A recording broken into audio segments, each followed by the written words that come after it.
नमस्कार दोस्तों, कैसे हैं आप सभी। आप देख रहे हैं साहित्यविद अमृता और मैं हूं आपके साथ अमृता। दोस्तों, आज आप सुनेंगे गरीबों और वंचितों की आवाज़ बनने वाले मुंशी प्रेमचंद जी की कहानी विध्वंस। कहानी भुनगी नाम की एक विधवा संतानहीन वृद्धा के इर्द गिर्द घूमती है जो गोंड जाति की है और अनाज भूनने का काम करती है। कहानी उस दौर की है जब समाज के एक वर्ग को गुलाम समझा जाता था और उन पर होने वाले अत्याचारों की कोई सीमा नहीं थी। तो कहानी कुछ इस तरह है। जिला बनारस में बीरा नाम का एक गांव है। वहां एक विधवा वृद्धा संतानहीन गोंडिन रहती थी जिसका भुनगी नाम था। उसके पास एक धुर भी जमीन न थी और न रहने का घर ही था। उसके जीवन का सहारा केवल एक भाड़ था। गांव के लोग प्रायः एक बेला चबैना या सत्तू पर निर्वाह करते ही हैं, इसलिए भुनगी के भाड़ पर नित्य भीड़ लगी रहती थी। वह जो कुछ भुनाई पाती वही भून कर पीस कर खा लेती और भाड़ ही की झोपड़ी के एक कोने में पड़ रहती। वह प्रातःकाल उठती और चारों ओर से भाड़ झोंकने के लिए सूखी पत्तियां बटोर लाती। भाड़ के पास ही पत्तियों का एक बड़ा ढेर लगा रहता था। दोपहर के बाद उसका भाड़ जलता था। लेकिन जब एकादशी या पूर्णमासी के दिन प्रथानुसार भाड़ ना जलता या गांव के जमींदार पंडित उदयभान पांडे के दाने भूनने पड़ते, उस दिन उसे भूखे ही सो रहना पड़ता था। पंडित जी उससे बेगार में दाने ही ना भुनवाते थे, उसे उनके घर का पानी भी भरना पड़ता था और कभी कभी इस हेतु से भी भाड़ बंद रहता था। वह पंडित जी के गांव में रहती थी, इसलिए उन्हें उनसे सभी प्रकार के बेगार लेने का अधिकार था।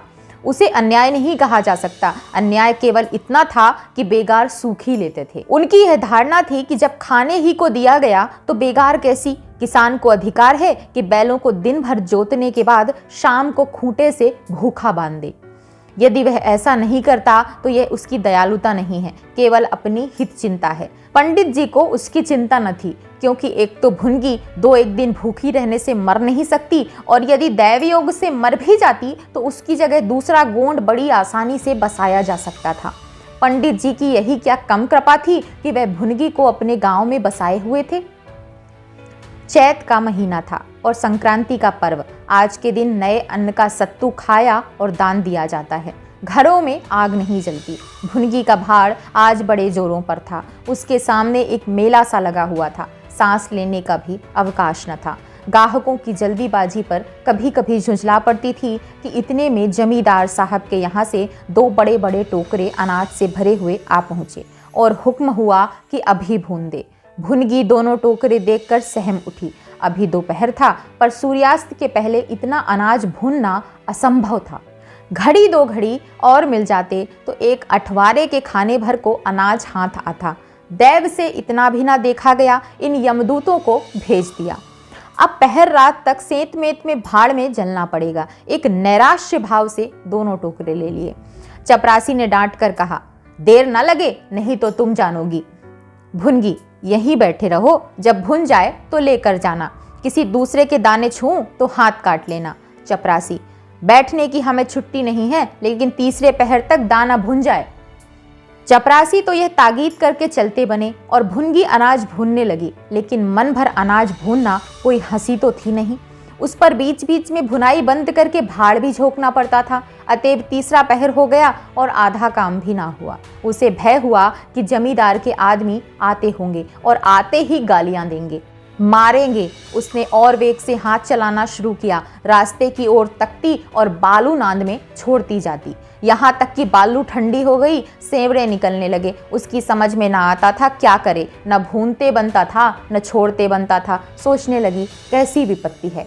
पंडित जी कौन मेरी रोटियां चला देते हैं, कौन मेरे आंसू पोंछ देते हैं। अपना रक्त जलाती हूँ तब कहीं दाना मिलता है, लेकिन जब देखो खोपड़ी पर सवार रहते हैं, इसलिए ना कि उनकी 4 अंगुल धरती पर मेरा निस्तार हो रहा है।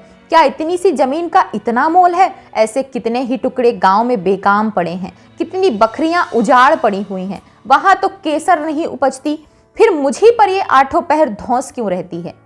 कोई बात हुई और यह धमकी मिली कि भाड़ खोद कर फेंक दूंगा, उजाड़ दूंगा। मेरे सिर पर कोई भी होता तो क्यों ये बौछारें सहनी पड़ती। वह इन्हीं कुत्सित विचारों में पड़ी हुई थी कि दोनों चपरासियों ने आकर कर्कश स्वर में कहा, क्यों री, दाने भुन गए? भुनगी ने निडर होकर कहा, भून तो रही हूं, देख नहीं रहे? चपरासी, सारा दिन बीत गया और तुमसे इतना अनाज ना भूना गया। यह तू दाना भून रही है कि उसे चौपट कर रही है? यह तो बिल्कुल सेवड़े हैं, इनका सत्तू कैसे बनेगा? हमारा सत्यानाश कर दिया। देख तो आज महाराज तेरी क्या गति करते हैं। परिणाम यह हुआ कि उसी रात को भाड़ खोद डाला गया और वह अभागिन विधवा निरावलंब हो गई।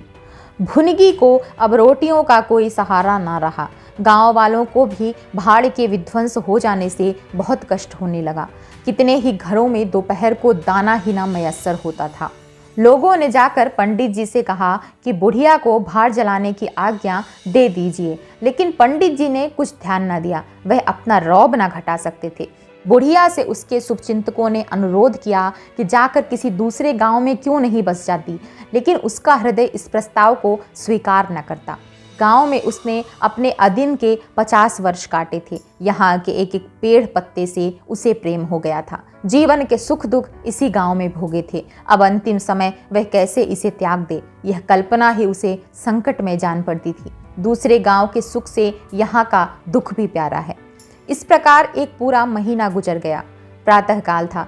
पंडित उदयभान अपने 2-3 चपरासियों को लिए लगान वसूल करने जा रहे थे। कारिंदों पर उन्हें विश्वास न था। नजराने में, डांड बांध में, रसूम में वह किसी अन्य व्यक्ति को शरीक ना करते थे। बुढ़िया के भाड़ की ओर ताका तो बदन में आग सी लग गई। उसका पुनरुद्धार हो रहा था। बुढ़िया बड़े वेग से उस पर मिट्टी के लौंदे रख रही थी।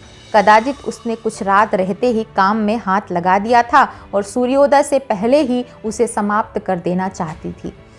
उसे लेश मात्र भी शंका न थी कि मैं जमींदार के विरुद्ध कोई काम कर रही हूँ। क्रोध इतना चिरजीवी हो सकता है, इसका समाधान भी उसके मन में न था।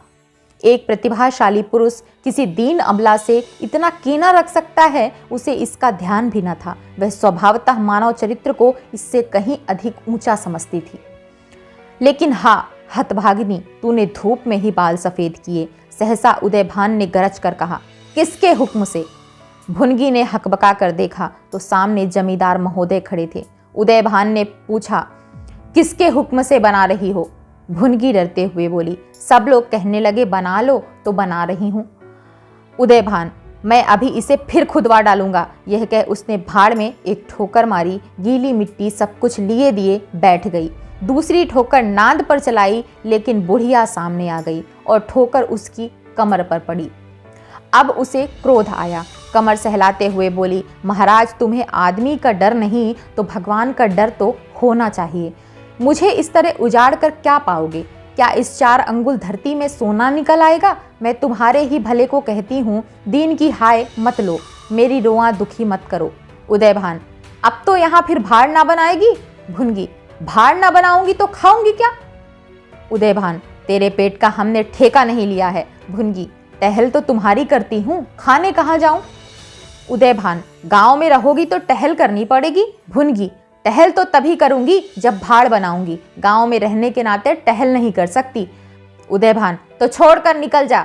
भुनगी, क्यों छोड़कर निकल जाऊं? 12 साल खेत जोतने से असामी काश्तकार हो जाता है। मैं तो इस झोपड़े में बूढ़ी हो गई। मेरे सास ससुर और उनके बाप दादे इसी झोपड़ी में रहे। अब इसे यमराज को छोड़कर और कोई मुझसे नहीं ले सकता। उदयभान, अच्छा तो अब कानून भी बघाड़ने लगी। हाथ पैर पड़ती तो चाहे मैं रहने भी देता, लेकिन अब तुझे निकाल कर ही दम लूंगा।